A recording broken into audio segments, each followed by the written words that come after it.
We're managing trees like farmers manage grass. So you want it in bootstrap, you want it in growth mode. As soon as it sets seed, you're going backwards. So the trees are the same. If a plant is suffering or it's being attacked by a pest and disease, it's sick. It doesn't need protection, it either needs immune help or bye-bye. Nature's saying that the kill crew's in because it's poor genetics. We really lose the trophy mentality with Syntropics because we have 50 of each tree, because it's repeated and we've got lots of them. So if one dies, who cares? I've got 50 more. If it's mangoes, well, we established them from seed and it was free anyway. We understand that 1 in 50 of those mango seeds might actually give you a good mango tree that you want to keep in the long term. So every other one else is just chopped for mulch anyway. So if it dies, it was meant to. Yeah, it's nice. It's very liberating. Well, you've caught us mid-chat. I'm here with Charles Otway. Sort of, would you call yourself a local personality? You've got personality. Oh, I was born here, so I get the local badge. We were just talking about syntropic agriculture. We don't have much of a chance to practice it on our little block. So if you've been with us, you've seen pigs, cows, goats, all the rest of it. I think the people that we're caretaking for might be a bit upset if we made something as beautiful as this on their block just for the reason that some people might consider this a bit weedy. It's a bit of a wave around the world. Yeah, it's definitely that more permanence agriculture as opposed to sort of annual agriculture, as you're saying. It takes a while to set up, it sort of gains momentum over the years. This looks like it's got momentum. Yeah, and it's all under 3 years old, so it's it's on the snowball. That's amazing. There's a few big palm trees and other things that were here, and that native frangipani was here, but otherwise this is all new planting. All right. Well, if syntropic agriculture is a new term for you, why don't we dive deeper into this and we'll pick Charles's brains, because it's not something I know a lot about.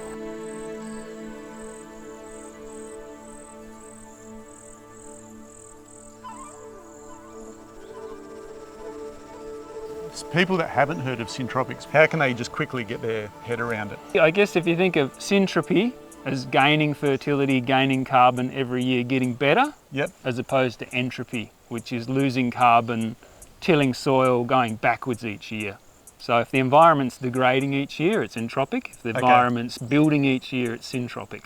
So syntropic agriculture is basically just describing the goal of it. It's just accumulating carbon and matter on the ground, in the soil, building soil with trees. That's right, building soil with longer term life forms. What's really missing from agriculture is this perennial support species, whether it's trees or whether it's shrubs and bushes. Agriculture is purely annual based, and it means you're disturbing the soil annually. The system just doesn't get robust.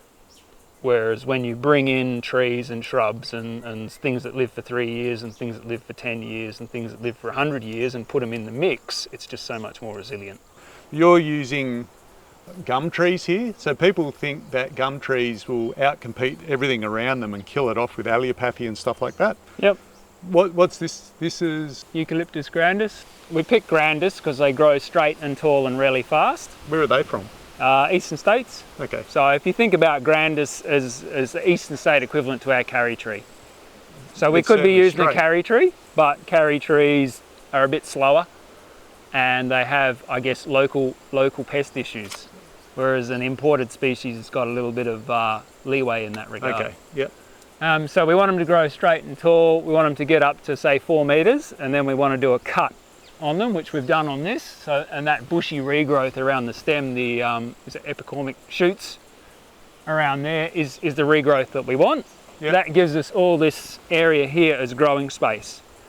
So the eucalyptus might only be there for 4 years, and then it's cut out for mulch. Or preferably we keep it alive, but we use it as a building trellis, as a pole. If I put a pole in the ground here and it's not termite proof, I get 2 years out of it and then it's eaten. Whereas if I can have a tree that's alive but not dominating, it's a live pole. I cut all this out maybe in autumn when I want the light to come back in. Oh, okay. And that goes on the ground in the rows and feeds the system. And the light comes in and then it reshoots and grows over winter. You've done a temperate version of a palm tree, like you're getting that high shade. Yeah.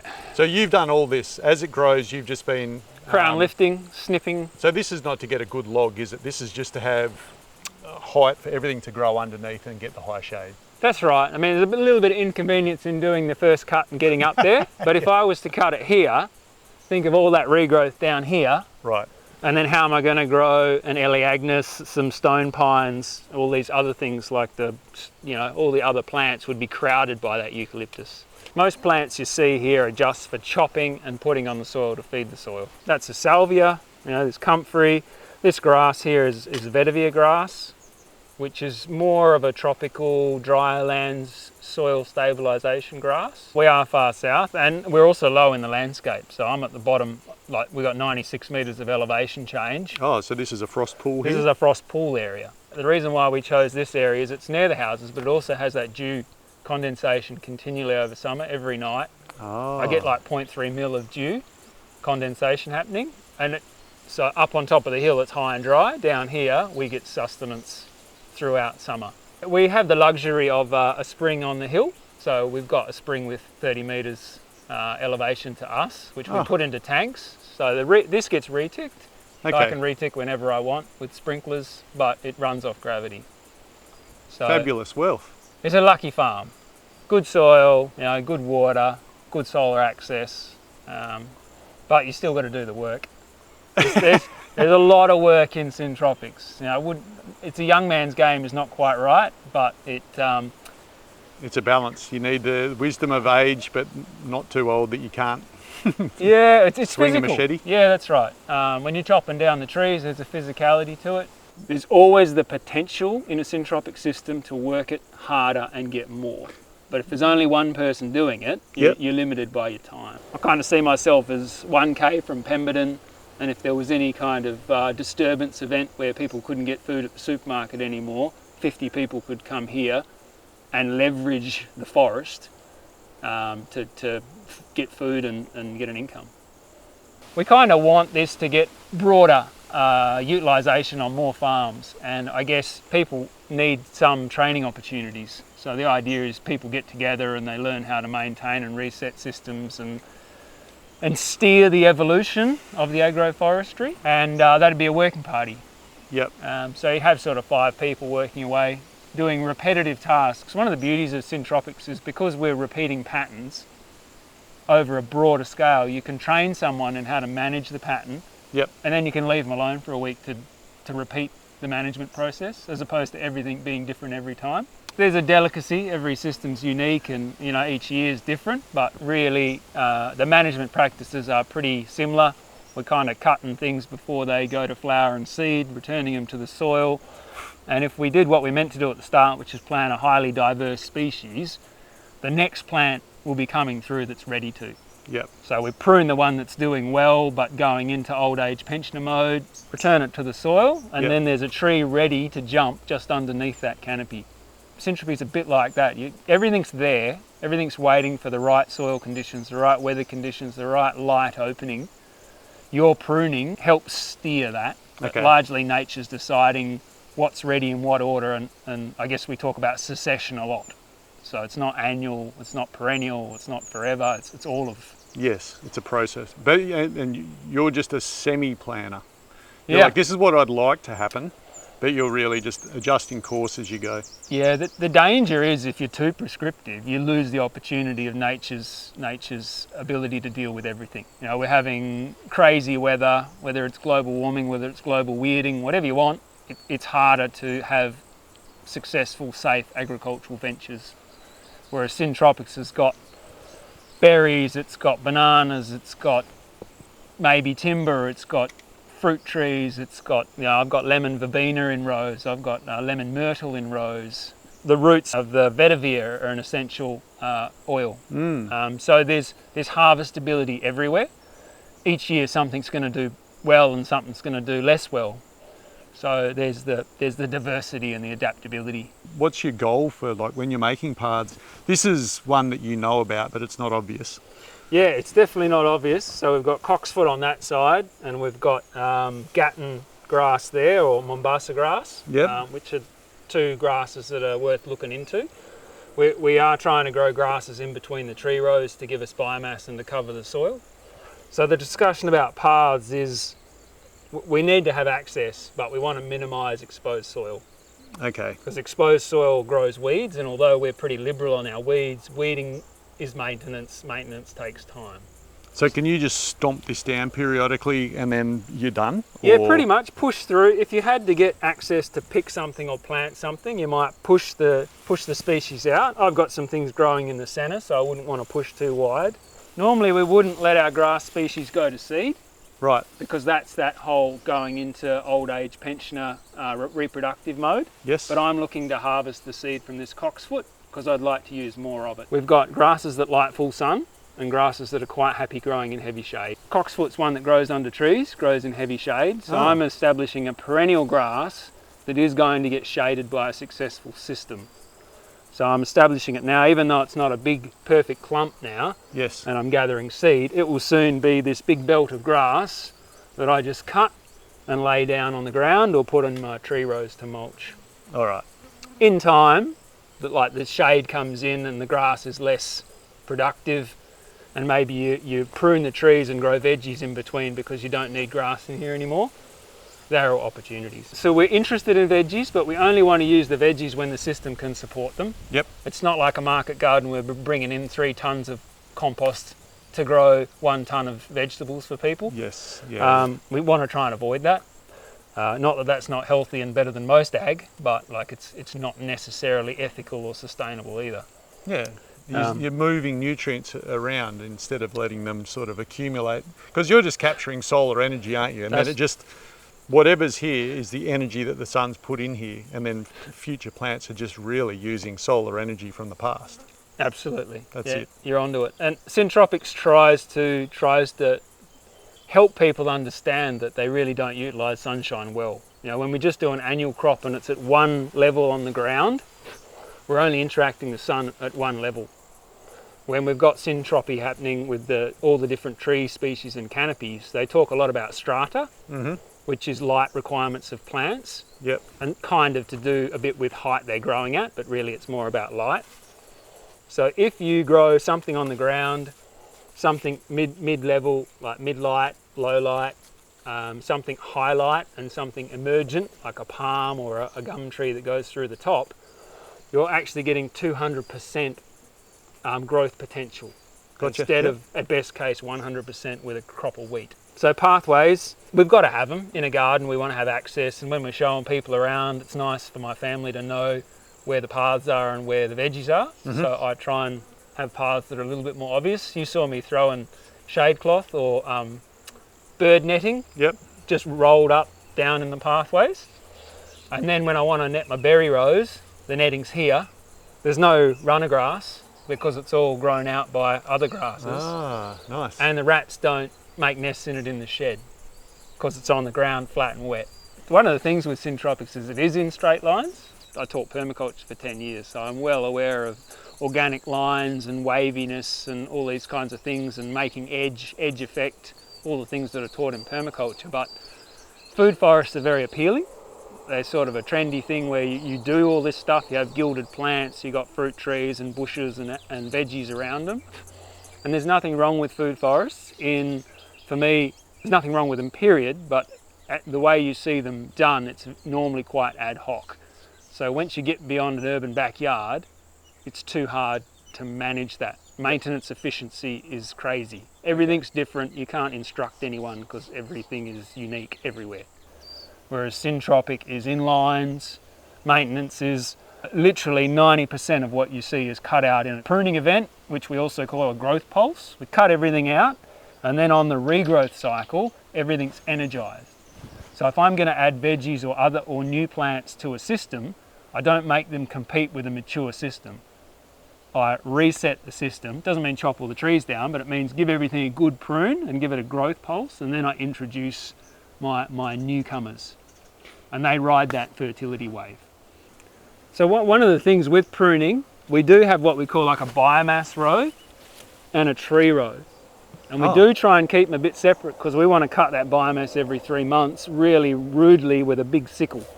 So if we've got baby avocado trees or something popping up in there, we're just going to chop their heads off. Okay. So we try and, although we have some biomass plants in our tree rows, Yep. we try not to have too much in there, if that makes sense. All right. We want protection for our trees, but we don't want something we have to prune every month that we can't see for it. So we don't really have grass row in our tree row, because when you're cutting the grass, you chop off your baby But it trees. is all cut from here and moved to there. That's right. It doesn't have to be. Like I said, we can just drop it down here and the trees can access it, and we're not far away. Yep. But the idea is to maintain a mound of mulch around your trees so you don't get the weed growth.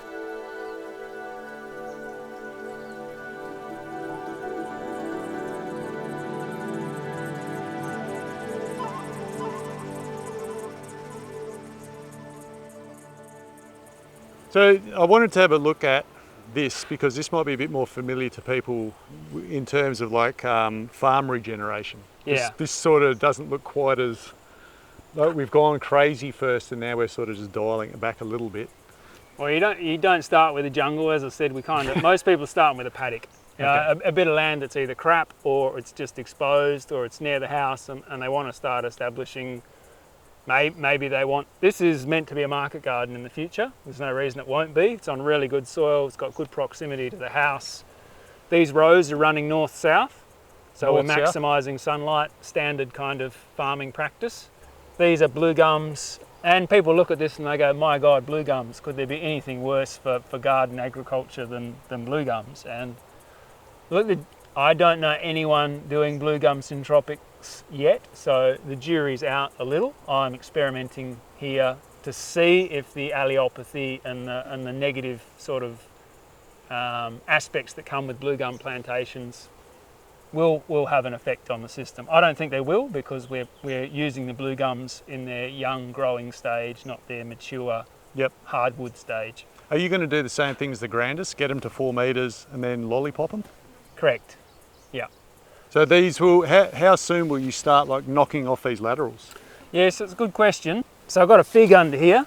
That fig is not ready. Once that fig starts growing up and its growing tips are getting bumped around by these lower branches, I'm going to be lifting these lower branches and letting the fig have some light and space. So we've got a mulberry a bit further down. The mulberries are a little bit higher. So I'm pruning the trees a little bit higher, understanding that summer is hectic, setting in. So I'm going to want more shade rather than less. So this is the grass lane, and this grass lane will become the veggie lane. So the veggies go in between. Over to our left there, that's the biomass lane. So instead of putting a few biomass plants on the side of the tree lane, we've got them in their own lane. We've got goldenrod, kangaroo apple, Queensland arrowroot, banner grass, Napier grass, whatever you want to call it. This is the thing, I put maybe 10 species in here and it's easy to see the 3 or 4 winners. Yeah. So when I repeat this pattern next time, I could cheat, if you like, and use the 3 or 4 winners. We want infestation. We see it in nature and we don't like it, but actually in the syntropics, where we're going for disturbance to change to forest, the faster we can create an infestation of the best species, the faster we move forward. So next year, I reckon I'll remove every second one. So I'll have blue gums every 3 metres. Okay. So then you'll see your lollipops at 3 metre spacings. Yep.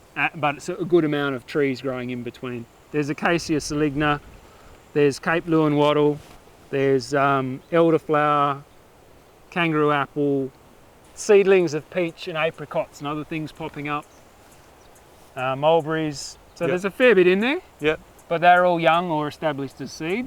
So the blue gum does the early heavy lifting. Yes. The salignas do a bit of heavy lifting too. Yep. But I am finding that if the blue gum's doing well, the saligna stays suppressed. Whereas if the blue gums are, where the blue gums are small and sick on the edge where they didn't get enough water, or didn't get as much water last summer, the salignas are stronger.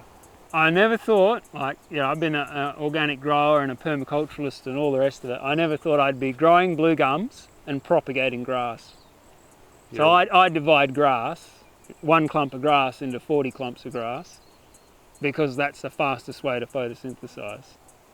And blue gums and wattles and things are the other. But look, these guys, they won't be here in 2 years' time, so it's about understanding life cycles. The other reason we're using blue gums here is this is really frosty on this side of, it's just getting lower and lower and frostier and frostier. So 2 years ago, I think we had below -3 for 8 hours, and that killed a lot of things in my garden. This year, obviously, we had no frost to talk of, but it is frosty, so it's dangerous to have everything in your system being summer active and frost sensitive.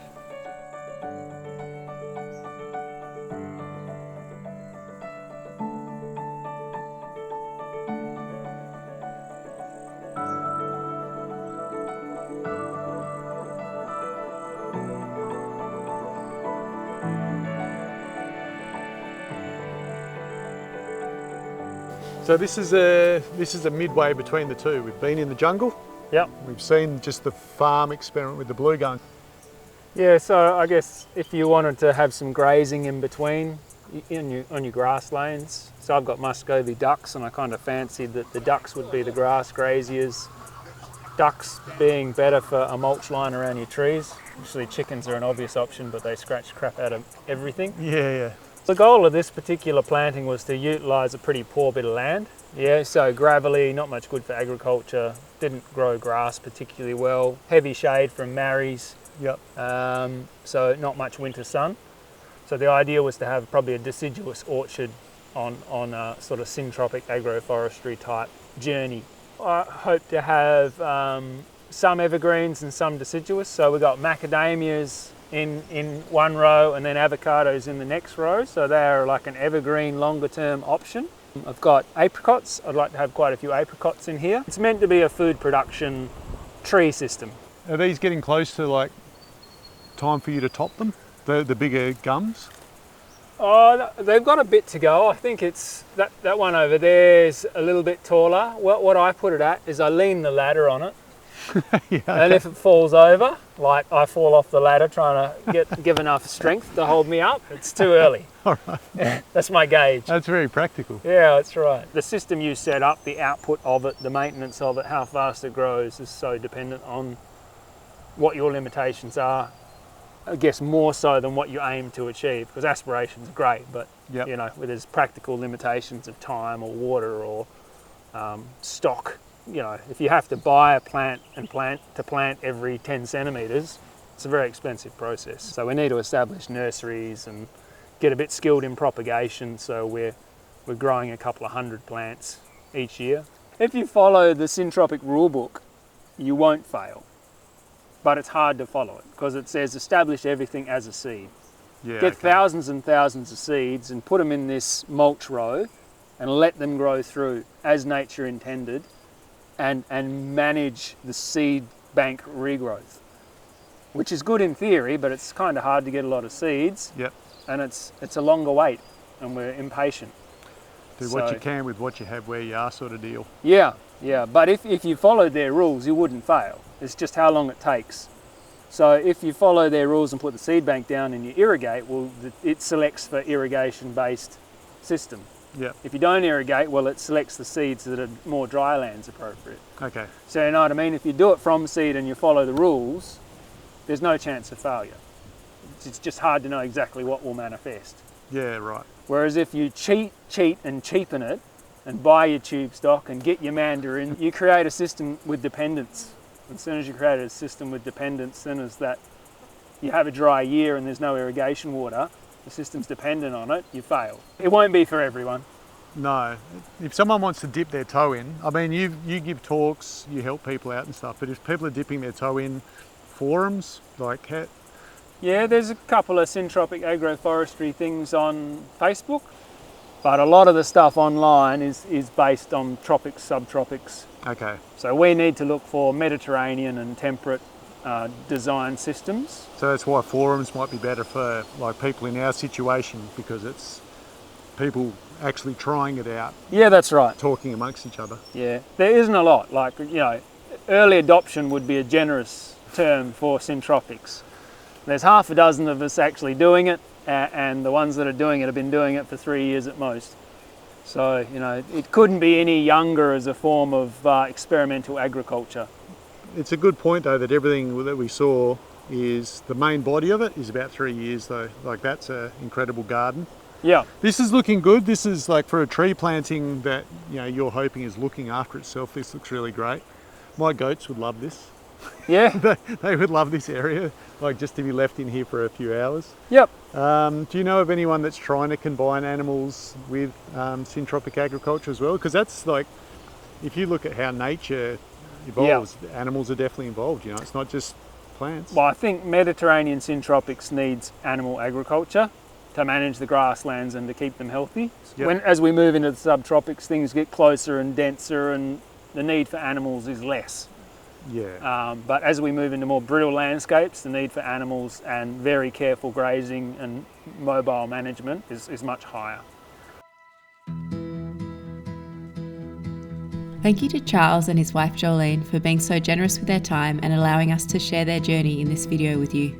Charles mentioned some really wonderful resources during our discussions. If you're interested in finding out a little bit more about syntropic agroforestry or getting involved in some of the communities and forums, then I've provided a comprehensive list in the description of this video. As always, thank you for watching, liking and subscribing and supporting us in whichever way you can. We'll see you all at the next one.